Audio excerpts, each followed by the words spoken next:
right, thank you. Good evening, everybody. It's 6:33, and it's a regularly scheduled meeting of the Marquette Township Board. I didn't tell anybody to turn on their microphones, but if you would please silence your phones. And, sorry, I interrupted myself. Let's do the pledge. I pledge allegiance To the flag of the United States of America and to the republic for which it stands, one nation, under God, indivisible, with liberty and justice for all. Thank you for that. Roll call, Randy, please. Trustee LaRue is going to be a little bit late this evening, so he's excused until he gets here. Trustee Everson, Here? Trustee Wiegand, Here. Trustee Marks, Present. Treasurer Johnson, Here. Clerk Rattari is here, and Supervisor Durant. Yes, here. Staff present is Manager Gerard, our Township Attorney Roger Zappa, and Superintendent of Public Works Kirk Page is here, and a member of our Planning Commission, Steve Pelto is here. Thank you. Next on the agenda is approval of the consent agenda, which tonight includes the regular minutes of July 18th, received committee and other reports, including the Fire Department Business Meeting draft minutes of July 24th, Recreation Committee draft minutes of July 18th, Road Committee agenda of August 1st, approved minutes of June 6th, and draft minutes of July 5th, utility billing calendar for August, my report. The correspondence not requiring board action includes charter communication correspondence regarding upcoming changes, every meeting, DEQ communications regarding permits number WRP 007860 and WRP 007875, notice from the State of Michigan regarding public hearing on August 15th, KBIC correspondence regarding 2% funding request, and bills payable in the amount of $168,660.35. Also included are the financial statements from June. Move to approve the consent agenda. Second? Motion and support, all in favor? Aye. All right. Opposed? And I just need approval for the remainder of the agenda unless someone has some changes to make. I move to accept the agenda as presented. Support. All in favor? All right. Opposed? Thank you. Public comment. If anybody would like to address the board, please come up to either microphone. We have two. Sure. Name and address, and hopefully 3 minutes. Thank you, Lynn. Steve Pelto, 1900 Presque Isle, Marquette, Michigan. On your behalf of Look Realty, Lynn asked me to come here in front of the board to talk about the property that you have, so I'm giving you some privileged comments. Well, if you look at number 7, that's what it says. So it was a little joke. Nobody smiled. So if you look at your number 7, that's what it is. Anyway, just to give you a little background, we've had the property listed for over a year right now that you have over off of 492. It's a very nice piece of property. We have had one offer on the property. Unfortunately, that offer did not work out last year. I've been back in correspondence with the developer that made the offer. Unfortunately, he's moved ahead. You've probably seen that on the news and in the newspaper that they're doing something with the old Trollerhof right now. And he also has some other irons in the fires out in Montana. I've also talked to the people across the street. I've been in contact with them. They're not ready at this time. They still haven't done their addition that they were going to do. There is interest, but it's not on the hot front burner right now. I've reached out to other developers out in the community also, and at this time, they're not looking to do any development. There's a lot of development, as you know, going on throughout the city and in the township right now as it is. People have asked about advertising, what's going on, what's the exposure. It is being exposed through Realtor.com, so it's basically throughout the country, probably throughout the world. If you get onto Realtor.com, it's on our website. We do it through the Homes Magazine. We also do the Money Journal. But your best is going to be the World Web, which is going to be either they're going to go to our website or they're going to go to Realtor.com. They're going to find out that information. So I just wanted to give you an update. There's been quite a few calls, not a lot, but a few calls on the property. I've given them the price, and they just said thank you. What I feel is that we need to take a hard look at where we are in pricing. There was an appraisal done a few years ago. That appraisal was much lower than what we're asking for it right now. Property's not selling. Well, if property's not selling, whether it's a house, whether it's a business, whether it's vacant land, that's probably one reason. And one of those reasons are it's priced too high. That's not a price that I set. It's a price that was agreed upon by the board. It's not something that I recommended. It was a price set by the board. So what I'm coming to you for is to tell you that I'd like to sit down with 1, 2, 3 of you or all of you and talk about reducing the price or getting it on the market at a reduced price so that it's going to be able to sell for you. So it's not, we can taking care of some other debt that's on this building that you have and move forward with other projects that you have. Do you have any questions? David, you don't have a question. Thank you. Well, he's on my planning board and he always has a Give him a question. So second, he'll I'm think. still trying to figure out your privileged comment thing. look at number 7, please. Okay, thank you. Well, we asked Steve, we had our discussion last time a little bit about what do we want to do with that property. So before we even decided, yes, we're going to leave it on the market, no, we're going to take it off, we're going to sell it, we're going to use it, I wanted to make sure we had an update from Steve. I pulled the contract. I'm pretty sure the agreement we have with you is dated August 3rd. So It goes till next year. I think it's next okay. March. if I'm Unless not I have an mistaken. old one. You have an old one. Okay. Yeah. It said August 3rd of 16. Yep. Okay. Yeah, well, that was, yeah, no, we have a new one. Remember, we just signed it this past winter, I believe. Yeah, that's what I was wondering, but Yeah. that was only a 6-month or? That was a 1 year. I'll look That was again. agreed upon. Okay. Yeah. I wanted to make sure. So that's why I asked Steve to come so we could get an update from him rather than just speculate. Because if we decide we want to do something or not, it's all up to us. Yes, Dave. I would think that if you want to consider changing the price or anything, I think Steve would get together with the manager and they would discuss that and come up with some rationale for doing that, and the manager would make a proposal to the board to consider. Be happy to do that. Yep, and he kind of did. He already did last year when we signed the contract. He made a recommendation. He's a but year older. He still needs to know what we want to do too. So yeah, they can do that. Be happy to sit down with Whatever we Randy. wanted to do. Okay, we do have this discussion a little bit farther down the road too. Discussion on 492 corner lot for 10C. So if we want to talk about it more, you don't have to stay. We wanted to get him in because he had other commitments tonight, so I asked I him turned to around something. I come was here early. at 10 to 6, just to let you know. I told somebody I'd be there at 6:30 instead, so I do apologize. Yeah. so Usually I would that's be able to right. stay. It's okay. So But at least Lynn we- asked me to be here, and I wanted to make sure I was here for you guys. Yeah. So thank you for Okay. having me. Thanks, you. Steve. Appreciate it. Okay, so if anybody else, any other public want to come up and visit with us or talk or ask questions? All right. Good evening. My name is Jason Ayers. I'm the real estate officer for the Keweenaw Bay Indian Community. Address is 16429 Beartown Road, Baraga, Michigan 49908. And I'm just here tonight that way if there are any questions of us regarding the proposed 1% sale of wastewater capacity to the tribe.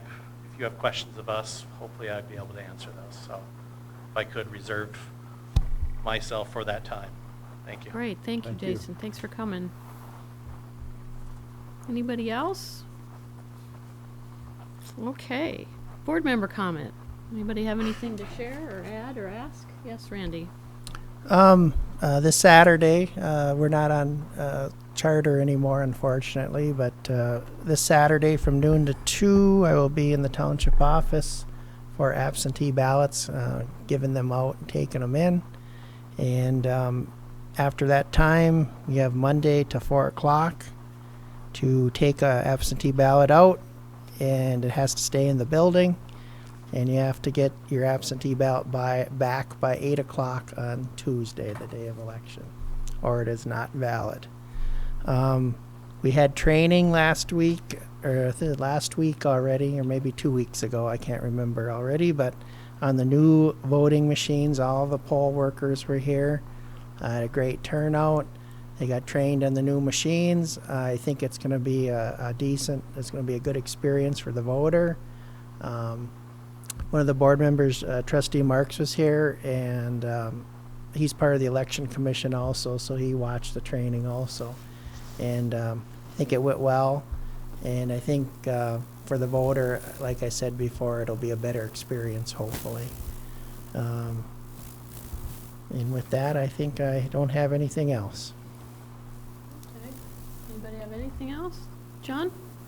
I just want to add to the clerk's comments about the training. We had all of the people who are going to be working at the polls in the training session, and you couldn't ask for a more dedicated group of people who were there, deeply interested in the new machines, making sure that their role would be played properly.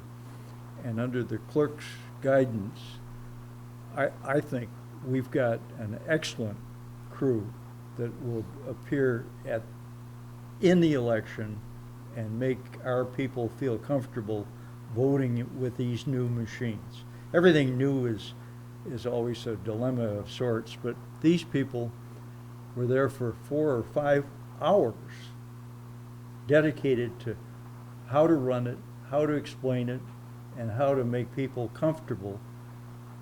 And it even takes on some of the handicapped folks in a special way. And they know how to handle all of that. And that's a credit to our staff of people who work the polls. I think we should be proud of them. Great, thank you. Ernie? Just one comment on the agenda that we got from Charter. This is what, the third meeting in a row, or the fourth meeting in a row that Charter has blessed us with another rate increase of some kind, or that, some changes in that. And there's not much we can do about it. And they keep saying, well, there's local costs and that. And they talk about the receiver, which you have to get anything. And normally it's $4.99. Well, I've had mine for, 4 years, so it's well paid for at this point in time. And they're going to raise it $1 for what? Am I going to get a new receiver or what? I don't know, but it's ridiculous what's going on in that too. So it's an easy way of raising costs, raising dollars, as far as I'm concerned. So that's all. Good observation, thanks. Go ahead, Dave. I do have one comment on, it was on the consent agenda, it was item number C3. That state of Michigan public hearing that they posted for the gas line that's coming through the wellhead protection area. I guess I got most of my questions answered from the manager. Got all my questions answered from the manager. What surprises me, and I thought I'd like to comment on, is that they would be having a public hearing on August the 15th for something that the best of my knowledge, the township has never been approached about running a gas line across that protected area. And it just seems strange to me that a company the size of Semco is running that kind of an operation where apparently they just think they're going to go through anyway. I can comment a little bit on that. If you space down in your packet, there's a second Semco project. I don't know if you were talking about both. One of them, the first one is a little bit different than the second. We have had numerous meetings with them as far as crossing our property. And they're, so far, have been very accommodating for what we want to try to do. I guess what surprised me is rerouting before it. they drew the line on the map, you would think that they would have come out and contacted all the property owners and got their tacit approval, if nothing else, and then you draw the line on the map. You don't draw the line on the map and distribute it and then come out and see if anybody's going to complain about it. Well, this is more and again, Randy can comment on this, it's in his manager's report, but this is more the preliminary. This is where they'd like to have it come, from Arnold right up to Marquette, if you look at that map. So until you have a rough idea of where it's going to go, you don't know who's affected. And the meeting we had yesterday was about an hour, and I asked them that. I said, what's the next step? How are we going to have our people informed? Are they going to be knocking on doors, writing letters? So they went through all that, and Randy can can detail everything. But they are taking baby steps in the whole process of trying to make this line work. And will it go straight through our property? I don't think so, but that's part of the discussion. And Roger was there too. He's had all the meetings, I think. So it's very, very preliminary. Plus we've got at least another year and a half before they really start acting. But Roger wants to comment for you. Just real briefly, yes. The only reason they're being very accommodating at this point is because about last February, we did receive an initial notification, and I filed an objection to the routing with the Michigan Public Service Commission. So that's pending in Lansing right now. So now we get all kinds of notifications that we would not be receiving had we not filed that objection. So we got an initial notification. I also expressed surprise that back in February was our first notification, but at least at this point we are officially on record with an objection before the Public Service Commission. Yeah, I guess I could just add a little bit to that as well, if it's okay. Sure. When the initial notification that we got, that Roger mentioned, followed a telephone conversation I had with them because we had not been contacted. I found that other municipalities and property owners along the route had been interviewed and talked with and had an idea that this was going to occur except us. Nobody had ever talked with us about it. So what Roger's referring to was their reaction to that telephone contact about when you're going to talk to us because we have some issues. So it's kind of a cart before the horse, I guess I'd have to say, approach. But we are currently talking, and I think that's in large part because we did file the exception with the Public Service Commission. And I guess that was what my comment was. It just seemed to me that it would have been the right thing to do to contact everybody that was involved in it a long time ago, and you shouldn't have to go looking for them. They should have came looking for us. And that surprises me. Okay, anybody else? Okay, we can move on to staff reports. We don't have any formal actions. I think, Kirk, you're just here to talk about the chocolate, right? Or did you have something else? Well, I was, but, I haven't been for a while, so I can give you a brief update Sure. on department activities. Pretty busy time of the year. We're having quite a few hookups, especially sewer hookups from prior year's projects, both from homes that are selling, and some people have just determined that they need the hookup, so pretty busy doing that. We got some large construction projects, Myers being the most prominent, but also their C-store and the Fraco showroom. So they are all, constructing mains, and doing quite a bit of work. So that process is going to be ongoing for quite a while. We have started, we purchased a data collector, which is the first step in the asset management. And the longest, going to be probably the longest step. So that's going pretty well. We have started, the field crews are actually doing the data collection, but we only have one collector, and everybody's pretty busy. But they have actually, I think they've completed the hydrants, for example. So they're going to be starting up hopefully tomorrow on the valves. They did hire a consultant to do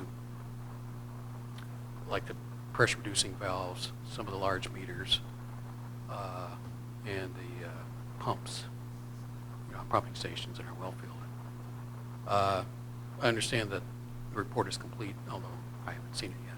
I did get the final bill though, so those are some of the highlights. Any questions for Kirk? Okay, more to come, I'm sure. Okay, unfinished business, an update on the road project. Does that come from Dave and Randy, or both? The paving actually got underway yesterday, and they're doing grading and paving from now until the 15th of August. And then they're going to do driveways beginning in August the 7th, and that'll last through mid-September. They're gonna do restoration, slope restoration and planting grass seed and that from mid-August to mid-September, and we should be done in mid-September. Right now, we're running a little bit ahead of schedule, which is good because we haven't got a lot of real bad rain yet. I'm sure that'll kick in here in a bit, maybe later on tonight. In a somewhat unrelated topic, I don't know if the board is aware of the crack sealing proposal that we turned down as a board action. It ended up that it was accomplished anyway, and it was a mistake on Farner's part. We thought maybe it was either the county or Farner, and it turned out to be Farner. And the manager can pick up on where we're going with that. We got a meeting with Farner tomorrow. And other than that, I've been assured with UPEA that Lions Field will be, the parking lot will be cleared by tomorrow, except for some culvert material that's stacked on the east end of the parking lot on Summit Street. And he says that'll be out of there Friday in preparation for community days. But if the manager wants to pick up on what's going on with Farner, that'd be just to keep everybody in the loop. Yeah, very briefly, the board will remember that annually the road commission does a crack seal and surface correction project every year. This year we did not accept that. Farner is the contractor that was the low bidder on it. We had rejected the crack sealing, and that's basically the application of tar in the cracks to avoid moisture content getting into the base material. The reason we rejected it is because a couple of the roads that we were concerned about that were on the list needed more than crack sealing. There were some structural issues that we felt needed to be repaired correctly as opposed to crack sealing, so we rejected it. I received a contact from Trustee Wiegand, and I believe also Trustee well, I can't remember who it was, but two trustees anyway called me and said, we're having crack sealing done on Brookton Road and on Fair Avenue. And by the time I got out there to check, I found that it was also done on Northwoods and all of the other roads that were on the list. So I contacted the road commission. Being a Friday, they weren't there. So Monday, I got a call back from the road commission indicating that we would be hearing from them. And ultimately, Farner called and said, we screwed up. My crews were in the area. I assumed you were going to do it, so I told them to go ahead and do it. For us, the issue that creates is now that tar has to be removed from those areas prior to it actually being correctly fixed. So hat in hand, they asked for a meeting with us, and we'll be meeting with them tomorrow. And it'll be along the lines of how do we get from the point of removing what's been put in place and doing the correct type of a repair on the road. If you remember, that was almost a $12,000 project. So they're trying to figure out how they're not going to get burned for $12,000. And we're trying to figure out how we're going to get our work done for a little less than we anticipated. So we'll be working on that tomorrow. Questions for them? I was quite surprised when I looked out the door and they're coming down Fair Avenue and that there was 4 of them and 2 vehicles and that, and the way they went. And I thought, okay. By the time we received notice, they were basically finished because there weren't that many roads that were going to be done. But if you drive down Brookton Road, as for instance, you'll see that there's a lot more than crack sealing that needed to be done to the surface of that road. It's pretty much a continuous line of tar stripes. So that was the reason that the board said no this year to the crack sealing, which was all that the road commission was bidding, was crack sealing. It was not doing the chip sealing restoration, which is really what we needed to do on some of those roads. But Fair Avenue itself needs some additional attention. You know, for your information, if you don't regularly drive Fair Avenue as Treasurer Johnson does, what happened was where the 2 lanes are coming together in the center, the shrinkage of the asphalt over the years is opening a gap in the center, and that's much more than crack sealing should fix. So we need to be repairing that seam. I think we should send him a thank you letter. Not quite yet. Tomorrow rolls first. The other item that I just wanted to mention, as long as we're talking about the roads, is this year, we, apparently there was a change in the law, and we're required to submit a soil erosion and sedimentation permit to the county in the third year of our three-year project, which is the least intrusive year of the project. But apparently the law changed, and we were now required to do that. So we submitted that end of last week. Kind of a little late, but I signed it and it's gone. Okay, on the roads? All right. Discussion on Township 492 corner lot property. I did put this back on because, like I said, we talked about it last time. If you don't want to do anything with it, that's fine. If you want to have a couple of us have a conversation with Steve, if you want to sit on it, if you want to wait out the rest of the contract, I just kind of want a little bit of direction, especially because I thought it was August 3rd was the date.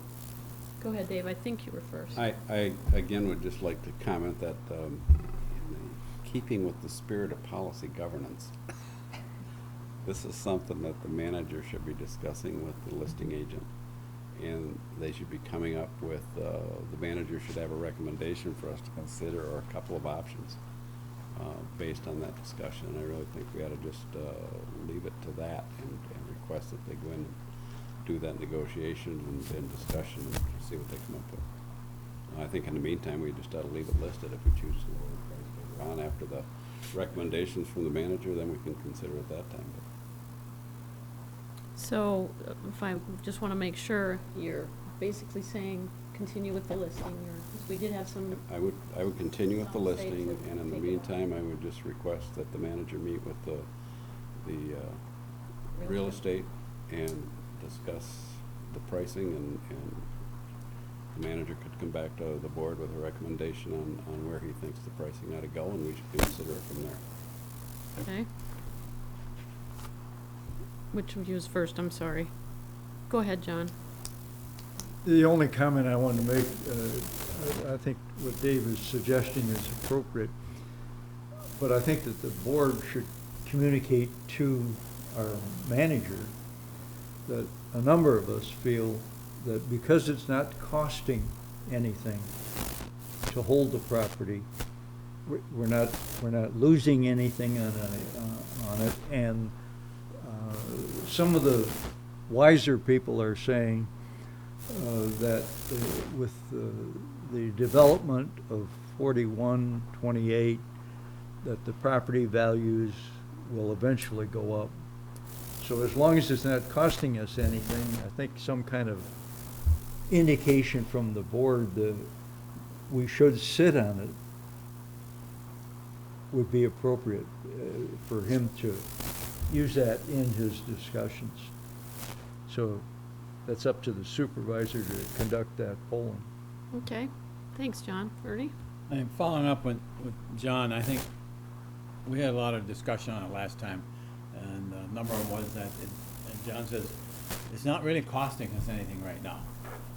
We'd benefit if we sold it, we'd generate some revenue and that, some other stuff. Overall, I think that can enter into the discussion, but I think with the manager and the realtor talking, coming up with a figure of some type, and it's up to the board, then do we want to move in that direction or not at that point? And then some of these discussions can come up when we say, yes, we'll accept that, or we're going to set on it, or we're going to do something else in that. I think first step, as Dave said, let the manager and the realtor sit down and go through it and maybe work out a dollar amount. I think the manager knows where a lot of us feelings are at this point in time, and then go from there. Thoughts, Dan? That's my thoughts. I mean, we discussed this quite a bit, and Yep. no sense beating a horse to death, but I think the manager knows how we feel about it, and I just want to make sure that the consensus was kind of the same after he spoke, because we hadn't had that opportunity to visit with him. right. Randy, how are you thinking? Same as I stated before, sit on the property and go from there. Okay, Not costing us nothing. good deal. So I think that you almost got it. Go ahead, Dave. I would think that along with that recommendation that comes out of the manager, there should be some information such as what a reduction in price is gonna mean to the taxes and how long it's gonna take us to recover those taxes that we cut back from the price. I mean, all of that, I mean, it's all numbers game. And that's what it comes down to when you're making a decision on whether you really wanna cut the price or not. And that was one of the reasons we kind of kept it high, because we wanted to cover the realtor fees too, if you remember. Randy? And quite frankly, you have a 5-acre piece of property there, contiguous, that's adjacent to the Honor Heritage Trail, between the trail and US 41. In 2019, MDOT is going to be placing 2 roundabouts, which is going to slow traffic down and create new intersections. In a relatively short period of time, that 5 acres may look totally different in a value setting, and that's been my concern all along with wanting to reduce the price, is that we're in no position to have to make a panic sale on that thing, and you know, as the available property along US 41 continues to evaporate, but by development, the properties just off of US 41 become more valuable. I mean, just look at the property values out here, what these are listed for. Same thing. So yeah, I certainly will put together a list of options for the board and considerations. Randy?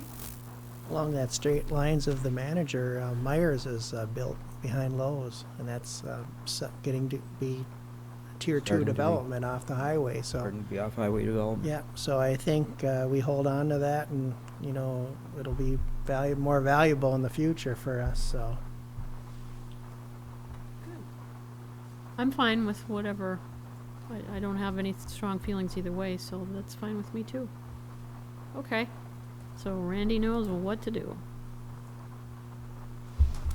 New business, consider budget amendment 2017-07. present to the board that budget amendment, and the highlight of that is authorization is requested to reallocate expenditures in the general wastewater and water funds. Primarily, the cost of employee uniforms are higher than budgeted in all 3 funds. The general fund offset will come from planning miscellaneous. In addition, garage contracted services, namely the dumpster, and utilities from water and wastewater are running higher than estimated. And I make a motion to approve that budget amendment, and it'll be in the minutes. Support. Motion and support, roll call. Clerk Rattari is yes. Trustee Marks? Yes. Trustee Wiegand? Yes. Trustee Everson? Yes? Treasurer Johnson? Yes? Supervisor Duran? Yes.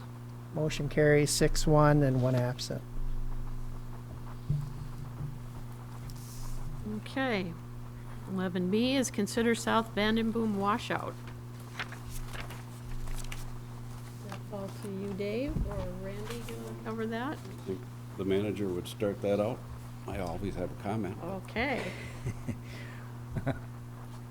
Where to begin? This is the South Vanderboom project. Basically, was a joint project between Public Works and the road-funded project.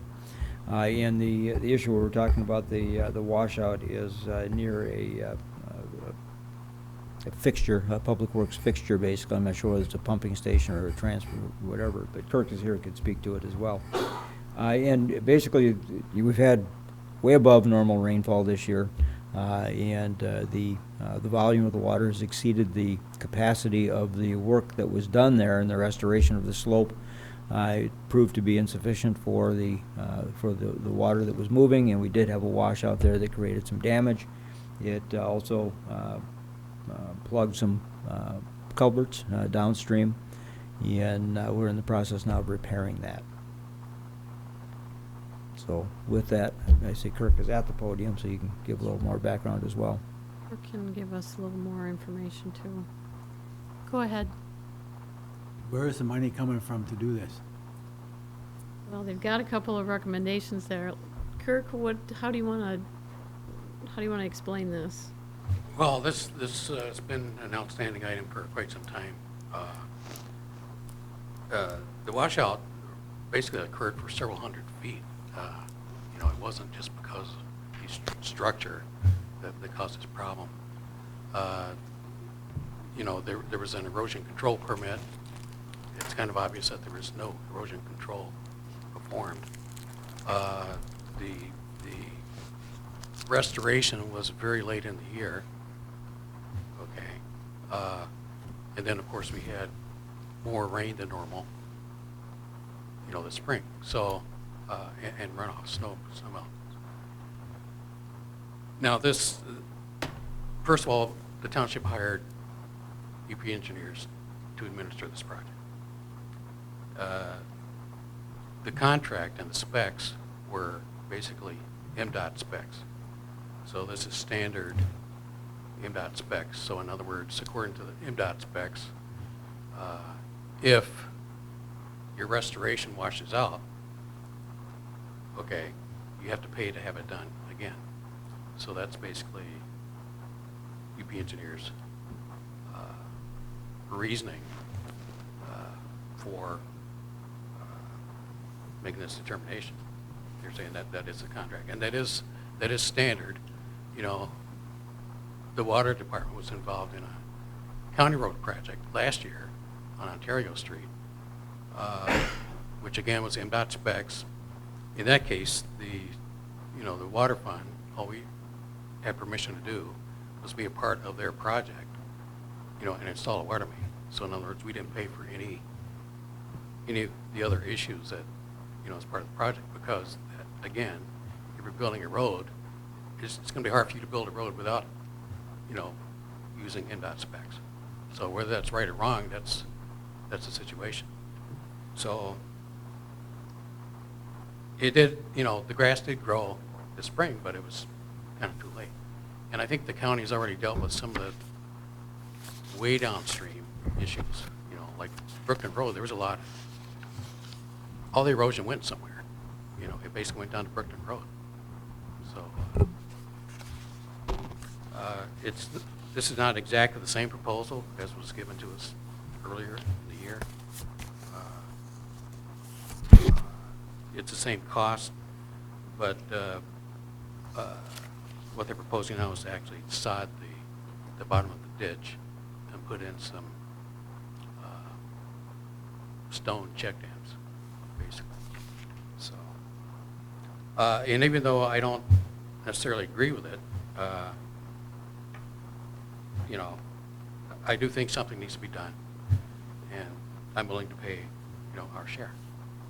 Although I don't have any money either, but that's, you know, that's the way it is.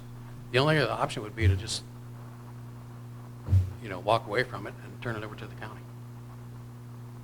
So you said there was no erosion control performed? Is that? Well, I mean, it's part obvious. of- There's a lot of erosion. Okay. So, Because the erosion and part again, isn't you know, part of us. the plans were put together, you know, it's that balancing act of, you know, they're trying to save money, you know, like for example, for erosion control, which that actually, what you're actually going to do for erosion control goes into the permit. And it was only like a couple hundred feet of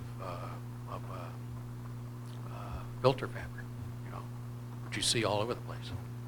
I didn't personally observe 200 feet, but, you know, if it was there, it didn't work.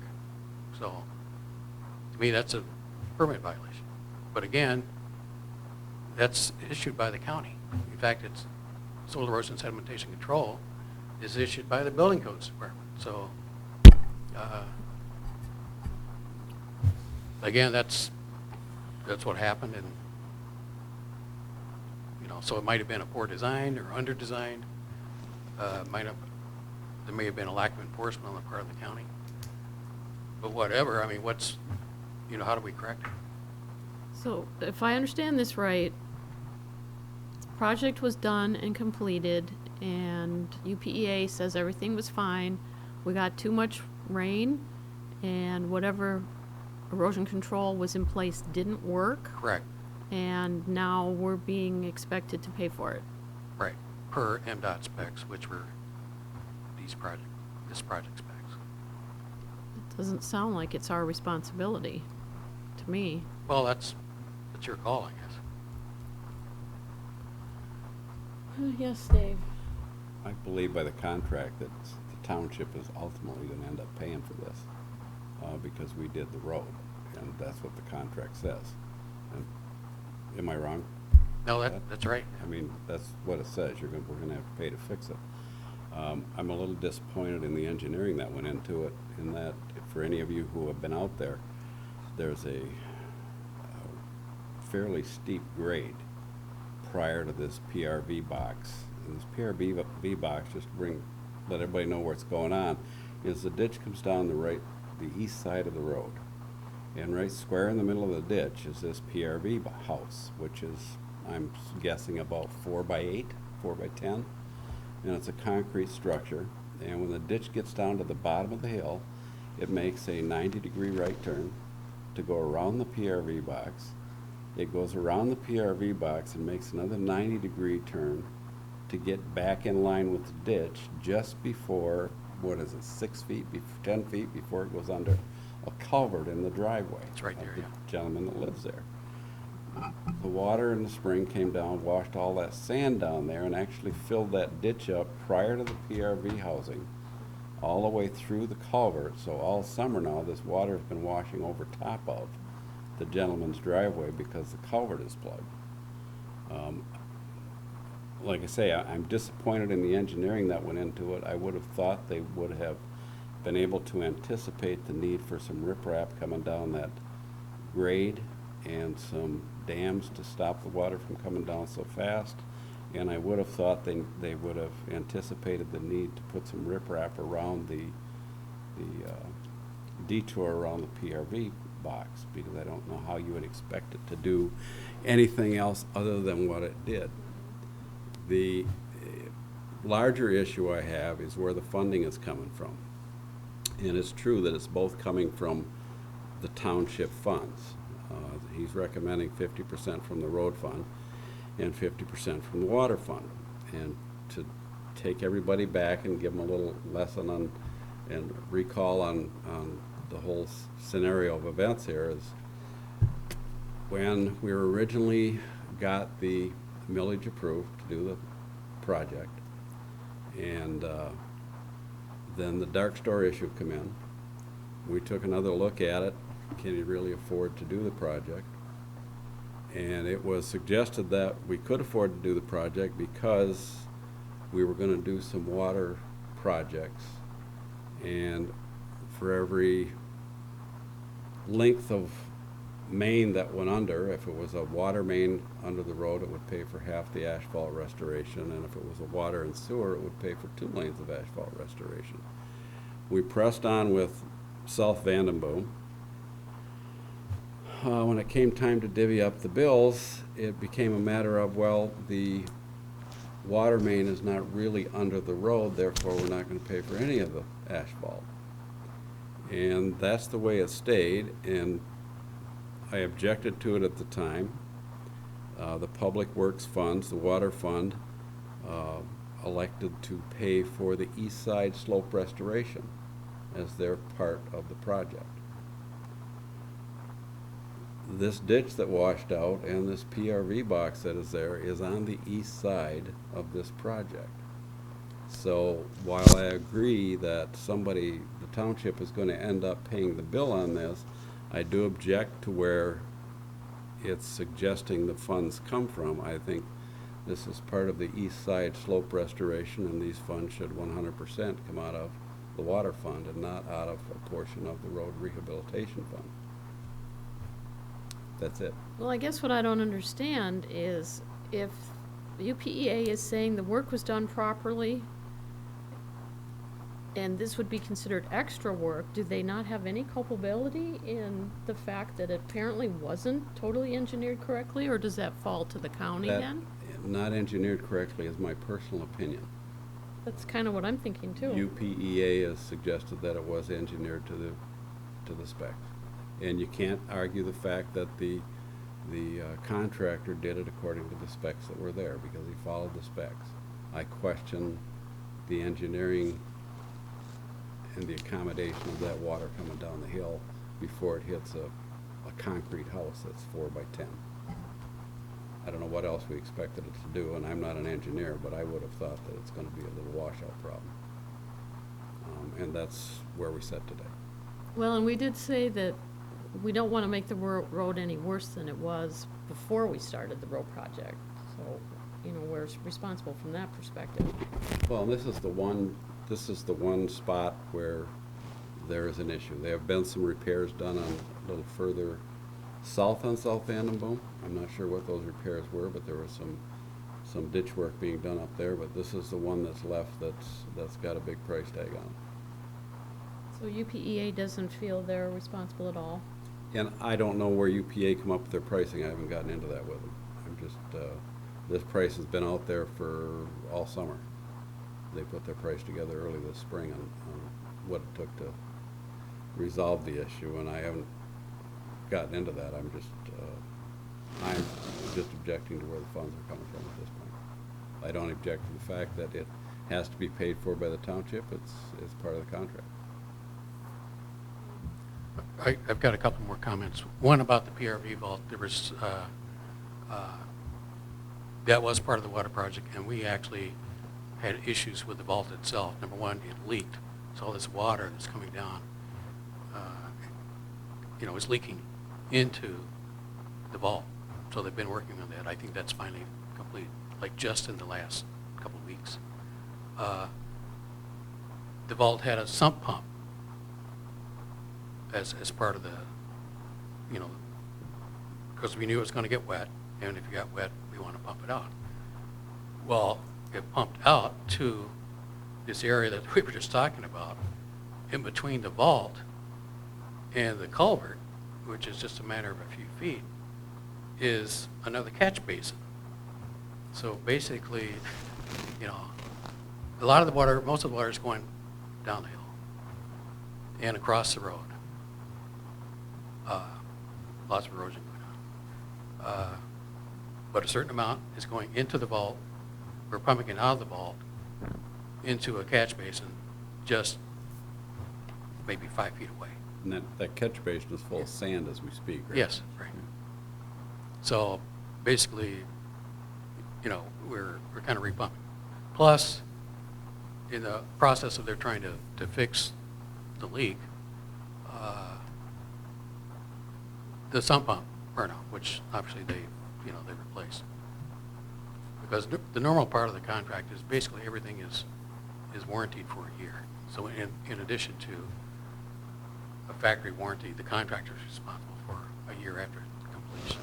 So, but one other comment I've got is on I wasn't involved in any meetings where costs were reassigned, but I do know the contract for the water main, water system, is on the east side, and in that contract we were paying 40%, roughly 40% of the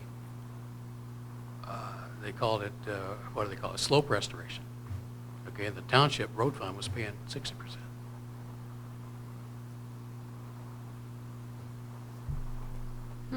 John? And that's a Well, contract oh. that I was given. Sorry. So, The bottom line is that we have a resident who's being adversely impacted by this. So eventually, we're gonna have to resolve the issue. But whether or not it should come from this place in the budget or not, is that something that's ongoing in question, Dave? Are you gonna pursue that? Just have pursued it. It's up to the board to decide what they want to do here. Whether or not to abide by the suggested resolution that's offered to us, or to ask for further investigation? Well, the manager can correct me if I'm wrong, but this is the UPEA's recommendation. It is. To resolve the issue. We can do whatever we want to do. We can take the funds from whatever account we want to take the funds from, and we can or cannot do the project. And to answer your question, there is more than just one resident that's being affected. That sand is eventually ending up all the way downstream there. It's gonna go downhill. There's one, the gentleman directly north of the PRV box, his culvert is full, and when it does rain, it does flow over the top of his driveway into the ditch on the other side. It's just a matter of time until that side gets filled up, so you have to do something with it. And that person has given up and actually did his own restoration. Dan? Where does the county fit into this? I mean, are they not responsible for anything anymore? The manager might have to address that, but I don't think the county is involved because it was our project. Yeah, the What about- UPEA, the UPEA is involved, and, you know, and Supervisor Durant has a legitimate point. You know, should they be responsible for part of this cost as well? You know, it's pretty apparent to me when I drive down there and look at it, the slope is way too steep. I would be disappointed if found out that part of that $11,000 or $12,500 is including engineering costs, because I would be very disappointed if there was actually engineering costs involved in that. I would No, think, it doesn't. In fact, think they would enclose that. Kick we've that already in. made the final payment to UP Engineers quite a while ago. So all this work, you know, It's they're extra. basically not getting paid for it. So this is just the cost of the contractor to come in and do it. Correct. So do we have an engineered solution? Do they know what it's gonna take? Is the UPA providing direction on how to fix it to the contractor? Well, it was kind of a yes and no. Basically, they talk to each other, okay, about how to fix it. So again, the price is the same. It's a different solution than earlier this year. The original proposal was for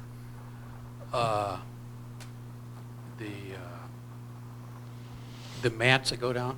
Okay, they were basically going to put down a heavier duty mat or mat.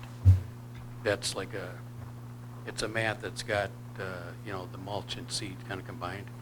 Just goes on the topsoil. And I think that was, and then clean up the damage, clean out the culverts.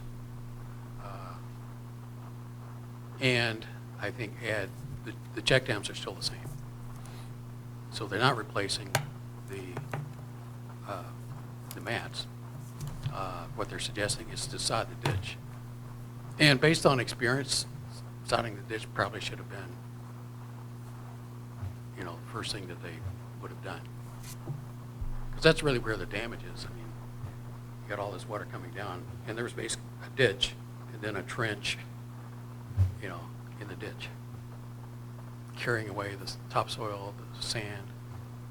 So that's basically what went downstream. Oh, plus check dams. Dan? Is this fix, we'll call it, designed to have riprap in it, or just the sod in the bottom? No, it does include the riprap. And if it fails, do we have to pay for it again? Well, I would say no. But then Might have who- to get a lawyer who on that, but would? Yeah. I would, two's my limit. I'm paying for something.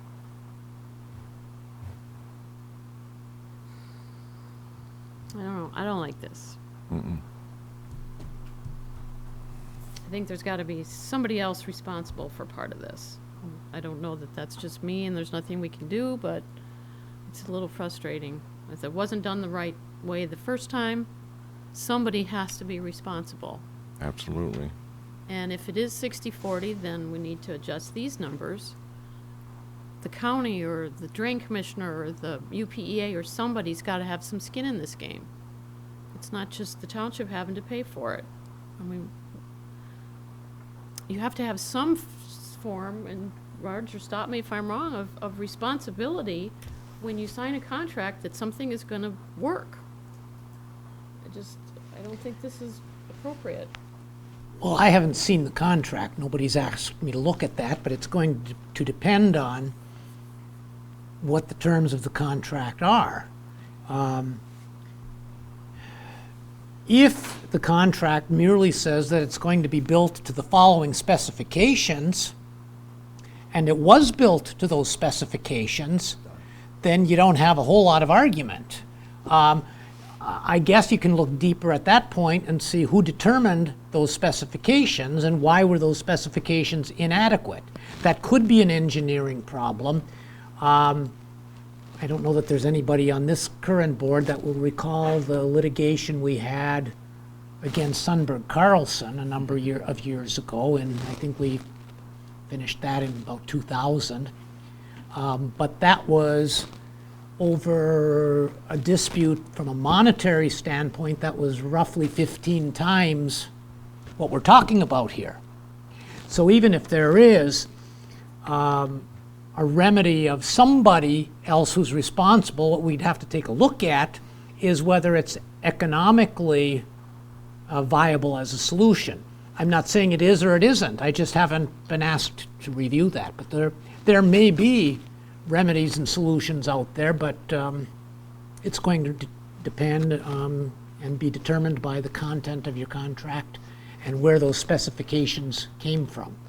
I'd also add, if it comes down to claiming that the specifications were inartfully put together, then we will probably have to hire an expert witness to reach that conclusion. Which in terms of if you have a medical malpractice claim, you have to have a surgeon or a doctor of the same specialty who will introduce evidence that something was done incorrectly. The same holds true whether we're talking engineering or construction, is you're going to have somebody who's going to say that something was done incorrectly.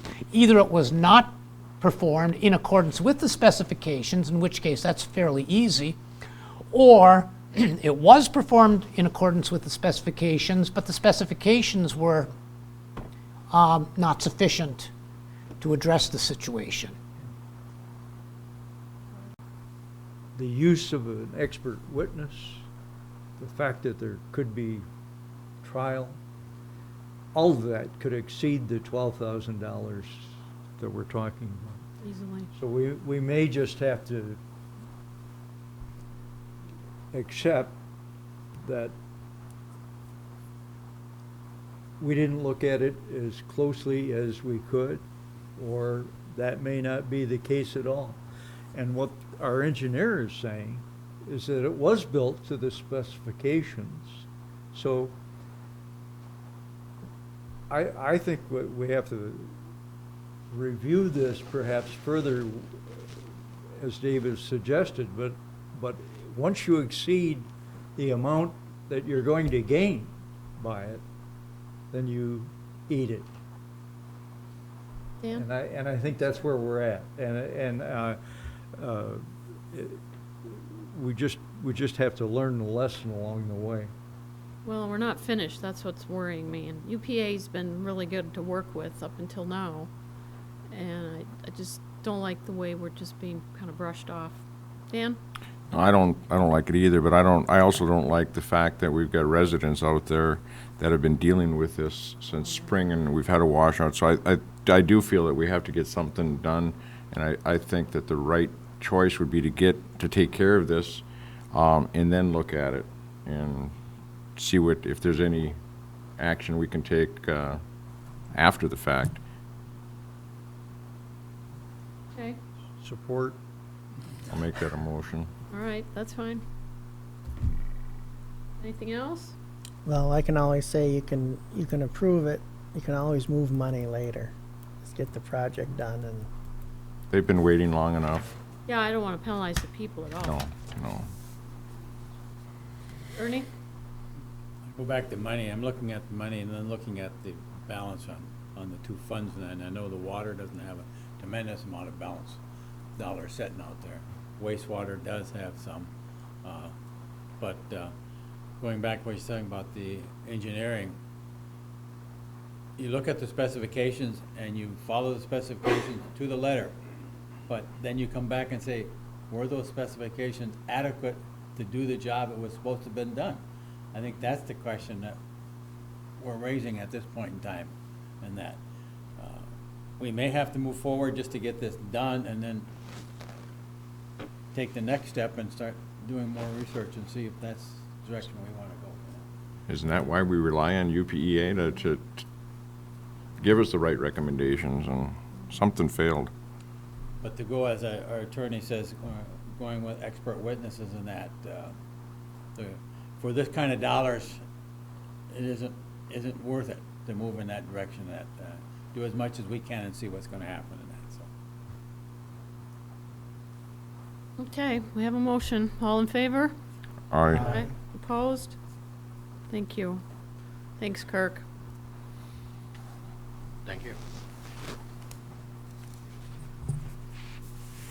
Consider Chalkley Township purchase of wastewater treatment capacity. You do have a memo in your packet, 11C, involving the wastewater treatment plant and the capacity we have at current. We're partners, as you know, with Chalkley and the city of Marquette. And Chalkley is making a request of us and the city for a little more capacity. Kirk is, I guess, gonna be the spokesman if we've got a... Jason wanted to speak too. Oh, yes, but I didn't know if,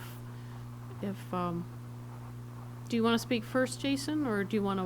Actually, I don't think that I'm the expert. I was just going to answer questions if you had any Okay, to try as to why we need extra, or why. that's we what I need was to ask thinking, but Charlie Township to ask for sure.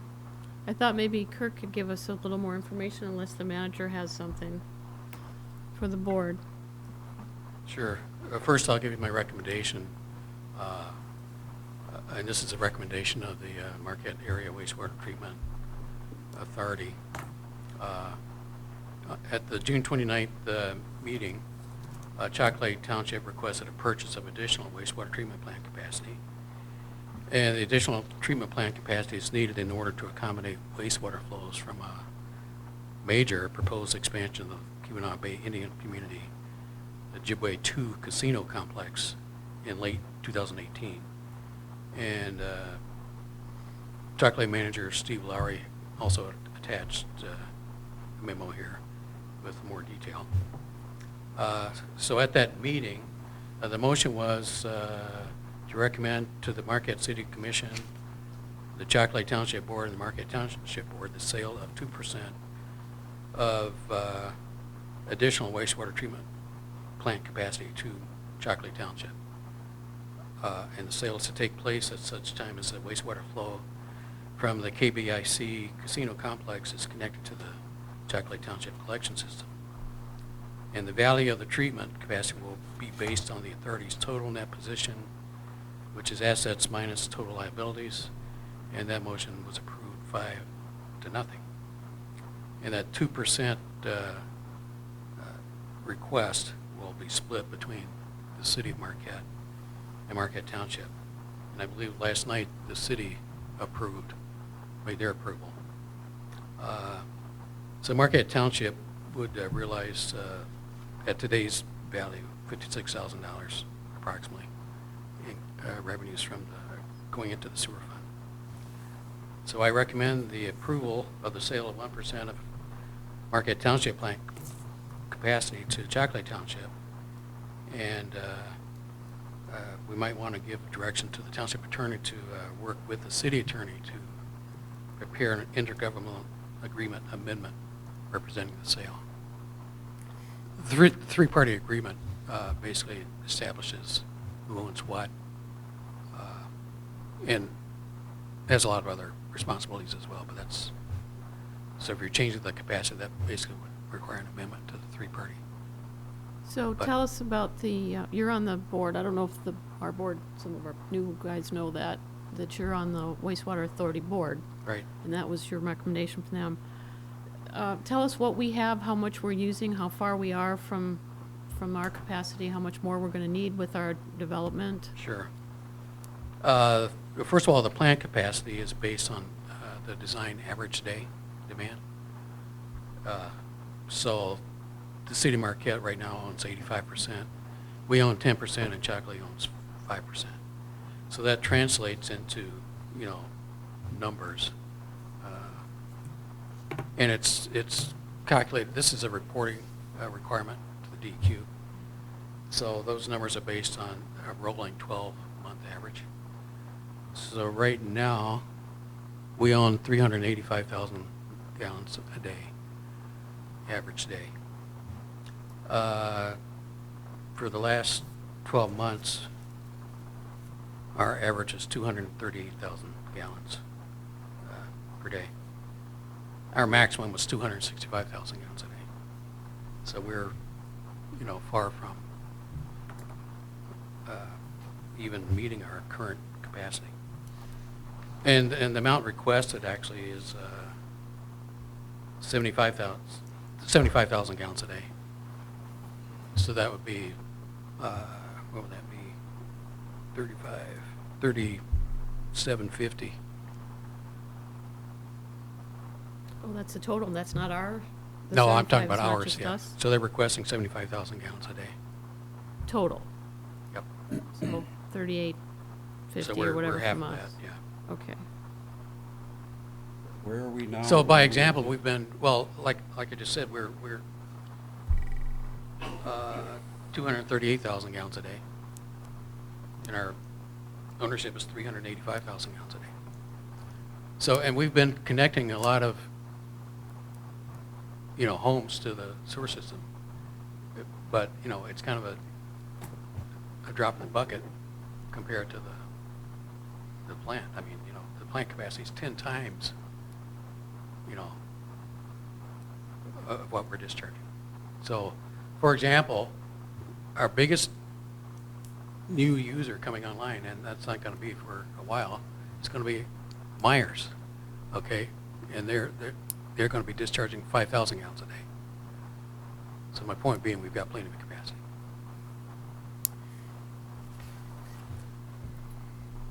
And the total plant capacity is 3.273 million gallons a day. And the average daily flow for the last 12 months has been 2.363 million gallons a day.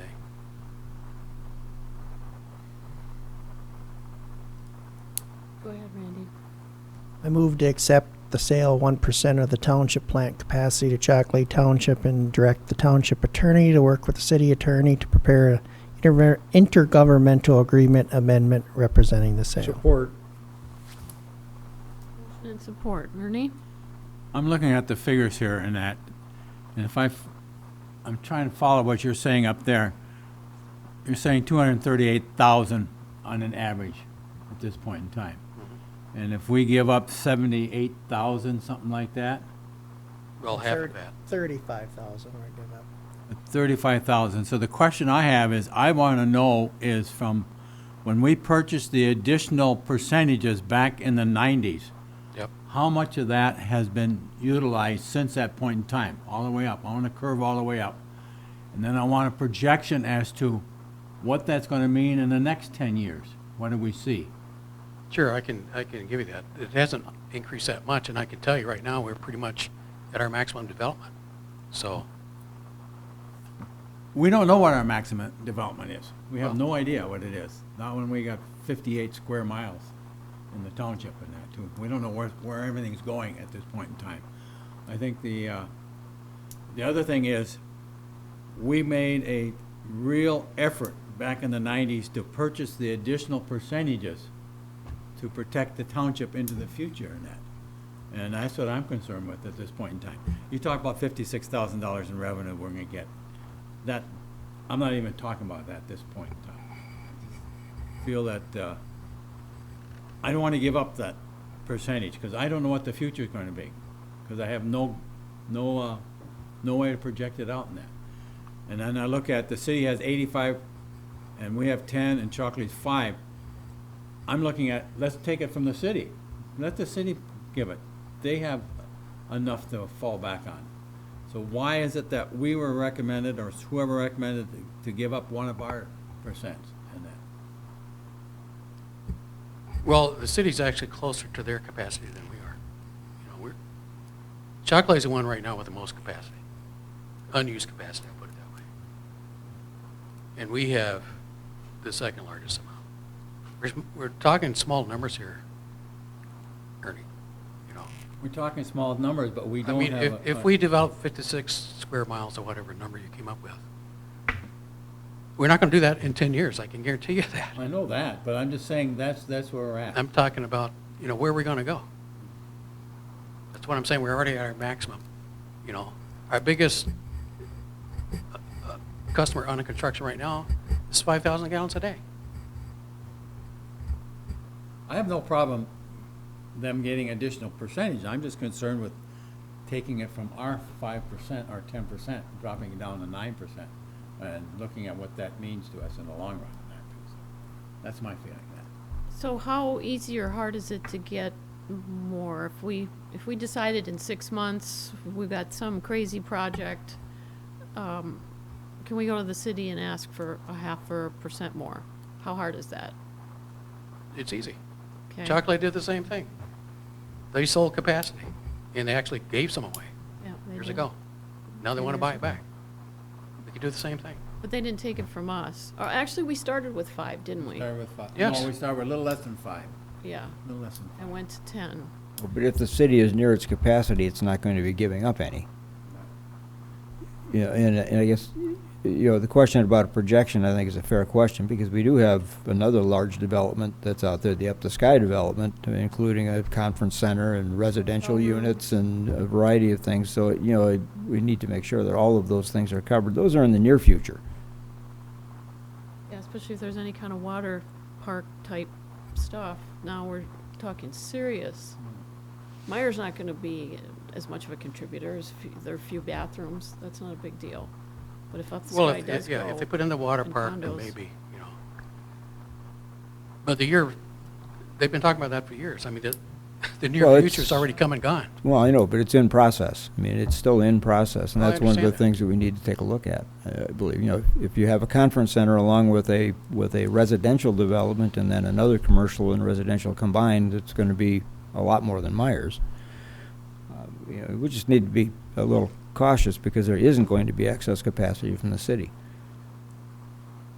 Not if they're that close to the end. Dave? I guess the problem I have, and it certainly, it sounds like 1% is next to nothing. The problem I have is there's no numbers out there that forecast anything.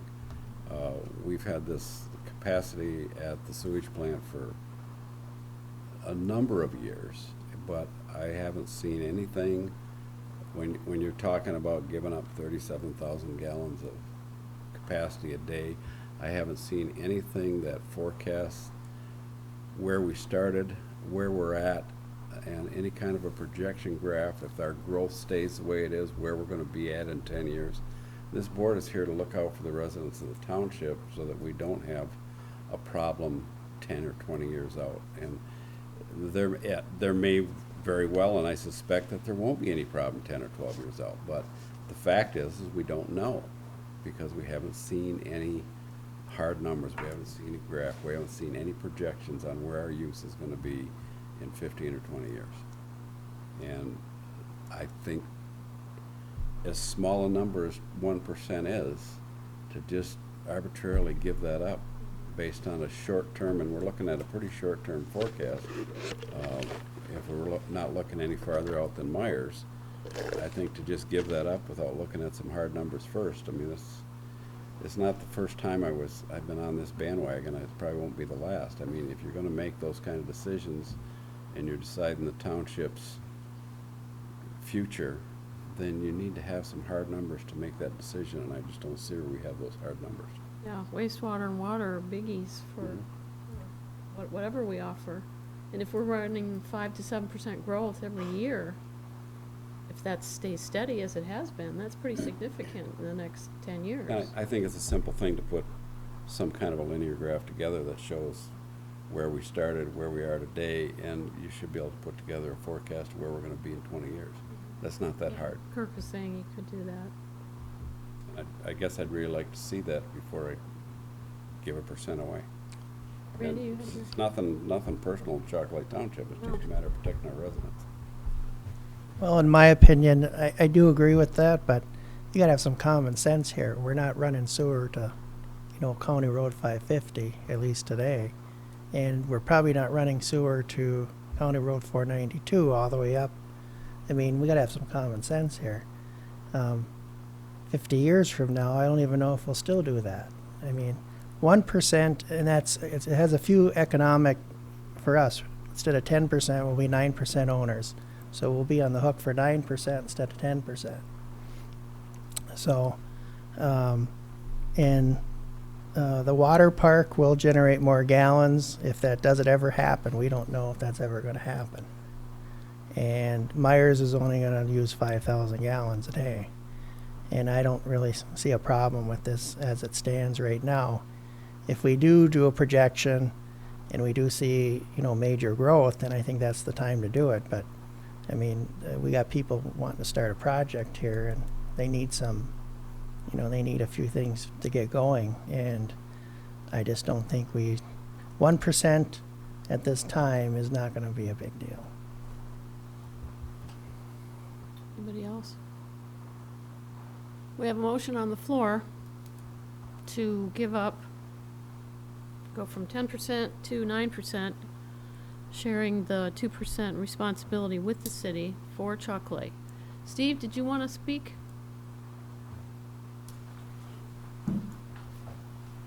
Sure, I'll make a few comments. Steve Laurie, manager for Marquette Township. My residential address is 1813 Woodland in the city of Marquette.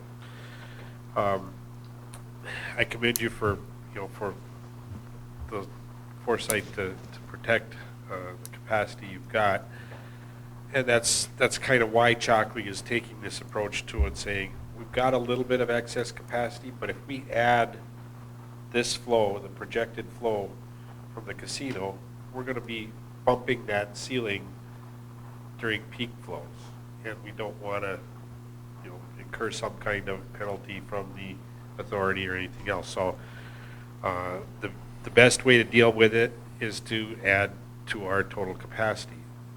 Chalkley has been very protective of that in the past in trying to minimize the total share of cost of the plant that it's had to pay for.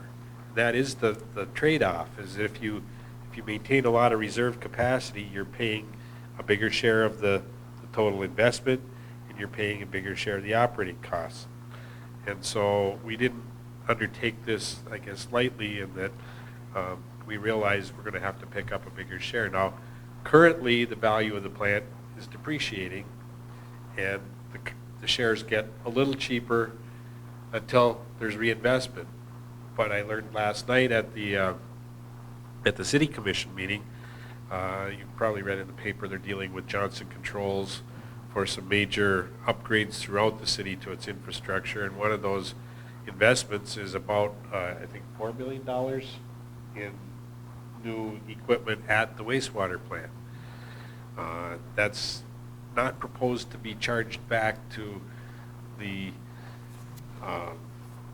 authority members at the present time, but if it doesn't pay its own way entirely there will be a bill that the wastewater authority owes to the city general fund, and it'll eventually filter back to the townships.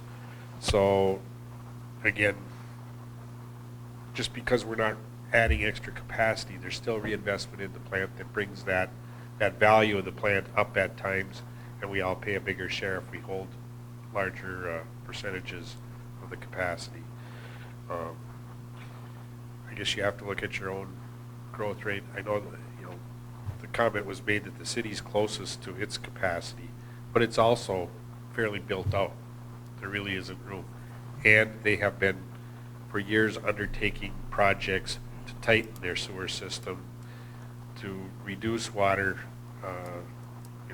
not just national efforts to reduce the use of fixtures, but the city itself has made water conservation efforts as well, and I think will continue to do so, and its larger users like Northern have been very active in reducing their consumption. So I think their flows are not likely to change as much as the two townships that do have growth potential. If anything, they may have a smaller percentage, but they do have a lot of gallons of excess capacity yet that I don't see them using up. My original proposal, after speaking with their administration, It wasn't a proposal, it went to the commission. But in speaking with the administration, they had no problem selling the 2% or presenting that to their board. But I think it was a decision at the authority that if there's revenue to be made selling excess capacity, why not share it? And so it doesn't really make a difference to Chalkley, or I don't think to the tribal community, where we get the 2% from. We just would like to buy the 2%, and you have an opportunity to sell it if you think it's a judicious decision to make. I'll leave it at that. Steve, do you have some deadlines, or does the tribe have some? Well, just trying to have some certainty to the plans, I think, would be helpful. It's not anticipated that a connection into the sewer system would occur until probably July of 2018. A month isn't going to, make or break any part of the project here that I'm aware of. I'll let the tribe speak to that if they wish to add anything further. But the more certainty you can get into the planning, the easier the project moves forward, and the financing for it and everything else. So this is something that we wanted to confirm that it was a viable option. We wanted to get confirmation of the formula, the cost formula, even though we're not proposing to buy it right now. It would be next year, and so it would be probably based on the September 30th valuation of the plant. That's the end of the city's fiscal year. They will apply another depreciation factor for 2017, and it could change slightly, lowering the costs. I don't see them making any of their reinvestment in the next 2 months. So that value increase probably won't hit until the 2018 fiscal year of the city. But if it goes out beyond that, then I would expect the price to start working its way back up again. So. Oh, two. Go ahead, Dave. Just to clarify my comments, it's not questioning the intention of Chocolate Township. It's not questioning the intention of the Indian community and purchasing this 1%. The problem I have with it is that we have not been provided sufficient information to make an informed decision on whether we can sell a percent or not. And the only way, in my opinion, we can do that is if we have looked out at our potential growth based on our past growth, and we've looked out at our potential growth for 15 or 20 years, and that's when we know if it's a good decision for the township to make that move. Roger? Just a comment, to the extent that your motion addresses having the township attorney work with the city attorney on coming up with the agreement, I would point out that if this is an agreement that there are no issues in terms, nothing at dispute, that it's just a matter of putting together at a pre-agreed number for pre-agreed gallons per period of time, that's one issue. If this turns into an adversarial type of relationship between Marquette Township and Chocolate Township, you may have to look at your options, because I represent both of them. So we're not there yet, but I just want to point that out, that if it becomes adversarial, it may be something that you'll have to just look at from a different angle in terms of who's looking at the contract. If it's not adversarial and it's strictly a matter of having the numbers plugged into essentially a form, we've done that before in other types of the three-party agreement, where our office has represented both Chocolate and Marquette Township with the consent of both parties in writing.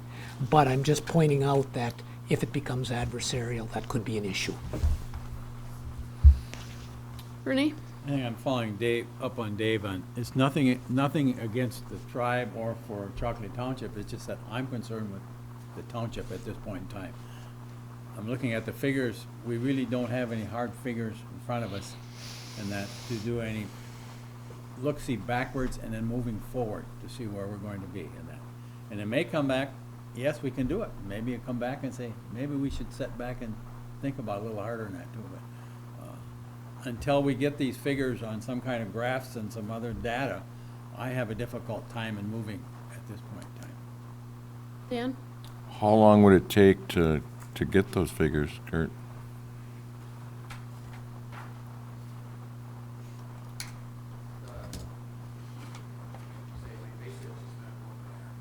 Need some preliminary figure, just so we got some kind of an idea what we're, if we tabled this for a couple of weeks and, Next meeting? and just possible? I don't anticipate any changes. I mean, you know, we've got a 20-year cap out there. That, you know, we're not extending the system at all. I mean, we have been extending. And the only thing we've got to extend now is Grove Street from Vanderboom to the city limits and Brookton Road. You know, from Vanderboom. Actually, we've already been up Vanderboom, but the rest of the way up to 492. So, you know, we don't have any plans, you know, and that's how we got into a contract in the first place. You know. And the reason that we got the increase before was for the Trowbridge Park project, which was the biggest project we've ever had. You know, so. And as you that's can not see, going anywhere. We're I mean, not. that's pretty well capacity. Right. So we're pretty much where we are, you know. Well, our number one responsibility when we take our oath is the fiduciary and to look out for the best interests of the public's money and assets. And actually, Steve brought up a good point, which I didn't mention. It's not just a matter of reallocating capacity, you know, and we get X amount of money. When you reallocate capacity, the fixed demand charges, okay, are based on ownership percentage. So the debt that we're paying, for example, is going to be reduced. Down. That's a good reminder. So Personally, the actual flow is we just pay by the gallon, Right. you know, so. Personally, I'd like to see some numbers first. And you know, we haven't taken a vote yet, but I would be voting no because I can't do this without real numbers. And I think I'd like to see it on the next agenda, and I think we could have an answer in 2 weeks. That's my thought, but Dave, go ahead. I was just going to comment that the numbers Kurt is suggesting there, those are the numbers I would like to see. It's going to cost us less in the fixed budget to hold 9% as opposed to 10%, but and those numbers have to weigh into the equation whether you're deciding to sell it. If they have to weigh in right along with our forecast use over the next 15 to 20 years. And you just, if the board's making a decision, the board needs to look at all that stuff and come up with an informed decision. And right now, we're just We don't have anything to base it on. right. It's the same as buying. If we were gonna buy, we would look at all the factors. What's the loan gonna cost us? What's the product gonna cost? How long? What's the increase to the taxes? We would look at all that. We don't have anything now to base it on if we wanna sell something. So we need to do it both ways. Dan? I'm in favor of doing this. I'd like to see this go through, you know, for everybody involved. This is the first time that we've really taken a look at it, and I think, you know, we do owe it to our citizens just to wait for 2 weeks, and I don't think that's gonna hurt the project, and I certainly, if we can get some preliminary figures and stuff, I would certainly like to go forward with this. Okay, I'm gonna call the question. All in favor? Aye. All Aye. opposed? Nay. Aye. No. 4 no. Just 4, 2, and 1. Okay, we will put this on the next agenda then, and Kirk, you can have something for us? Thank you. Thanks, everybody. We appreciate it. saying too, and it does make sense, and I know it's, but we do owe it to our voters, or to our citizens to make sure that, you know, we spend their money wisely, or on either way. We're not spending it. That's what I meant, either way, getting Yeah, both ways. Receiving money and our expenses. correct. Well, then someone needs to make a motion to put it on the next agenda then. So moved. Or Motion and support. All in favor? Aye. Opposed? Thank you. Okay, managers report.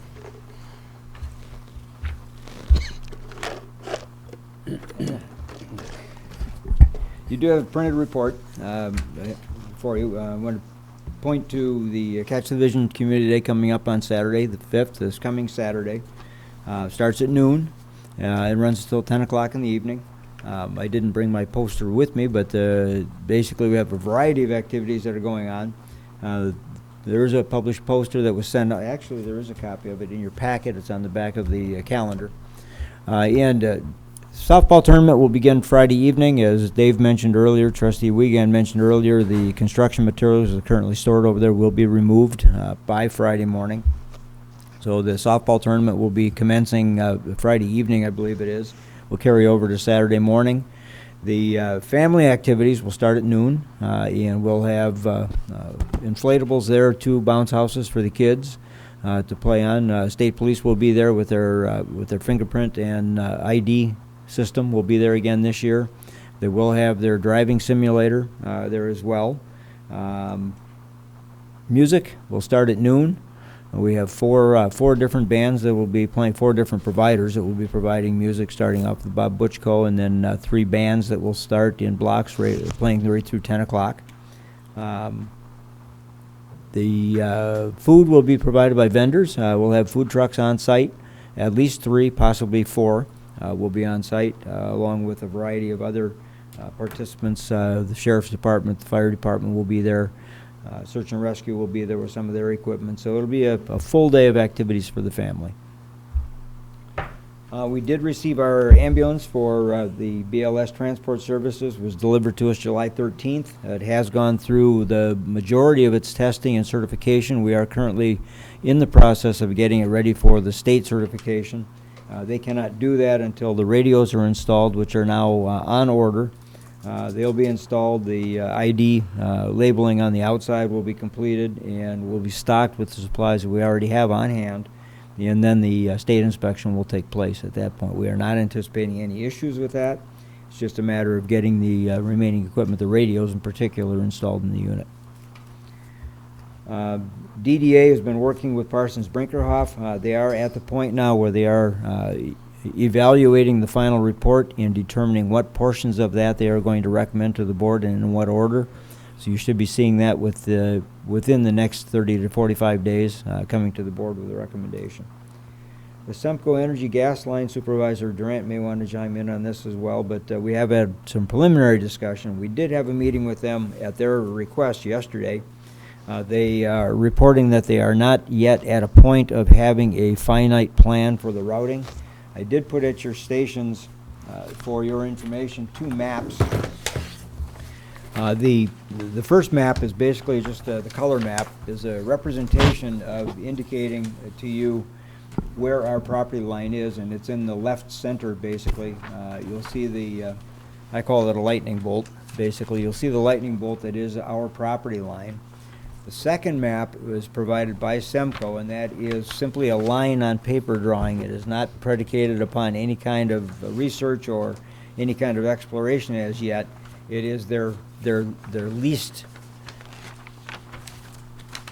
of least objection, let me put it that way, is what they perceive a straight line as being their easiest route. But with the 2 maps, you can see what that indicates for us. On the color map, the first map that you have, you can see our well road coming down off of Grove Street, right adjacent to the Gray Walls Golf Course. The end of that road, the terminus of it, is our pumping station and our wells as they currently exist. The routing, the on-mapped straight line routing that Semco has initially proposed goes just south of that through an area that we've identified as future expansion for our well system. It's sandy soils, and we have objected to that routing and provided proposals for different routings further south that would still allow them to connect by a roadway, 2-track as you can see depicted on the map, just south of the intersection of 553 and Division Street, that would allow them still to do the connection that they want to do. They are a ways out yet from even doing any physical exploration of the proposed routing, and at this point could not provide us any more finite information or data. The mailing that came out was to meet some statutory requirements for public notice, but as yet they cannot give us a routing, a finite establishment of routing.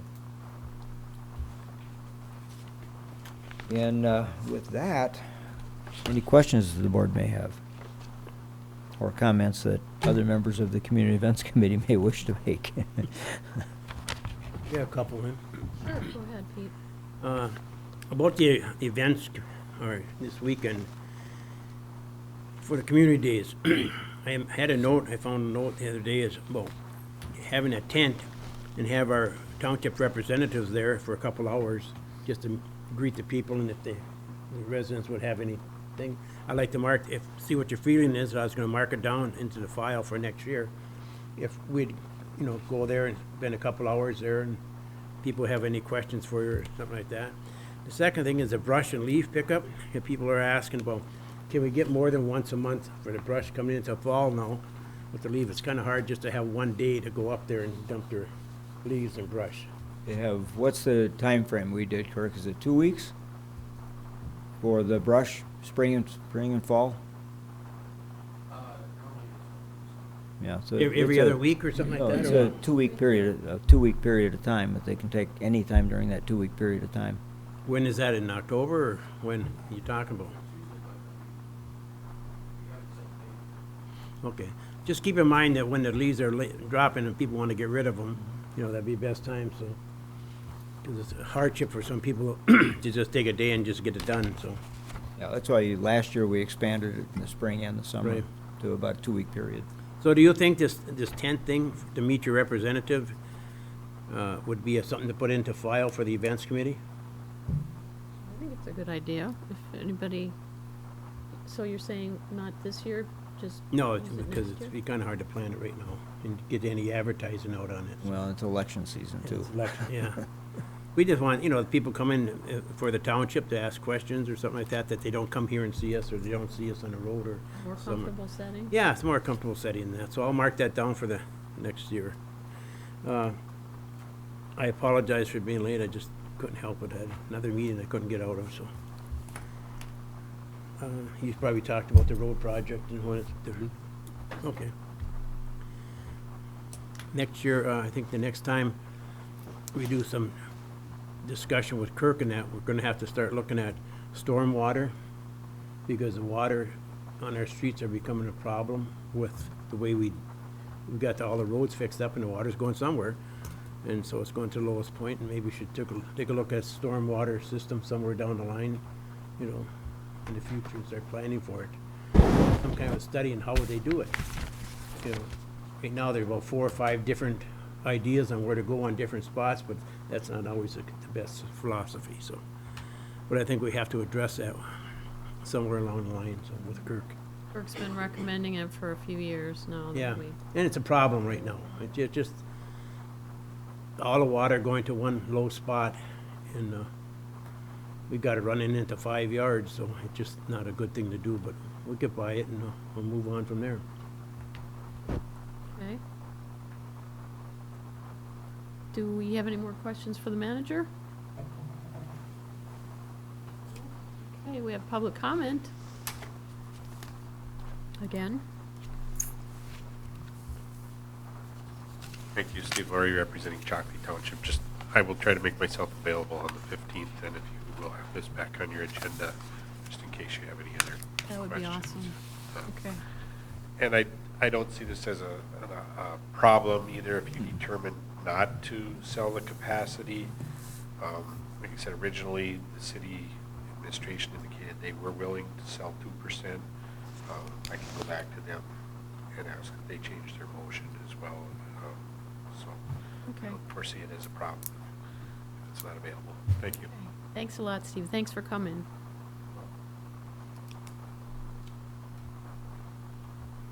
Any additional comments from the rest of the board? Ernie, go ahead. Oh, no? Okay. Randy?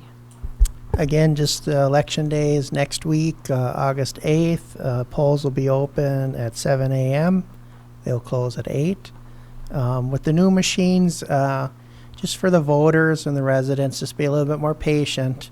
When they suck the ballot in, it takes about 5 seconds for it to go through. It's not like what went before where it was, it went right through. Comes in, it stays for about 5 seconds to scan it, and then it goes through. So it just takes a little bit more time at the machine, but it'll say on the screen when the thing goes through that your ballot actually was cast. So I think that's more helpful for the voter.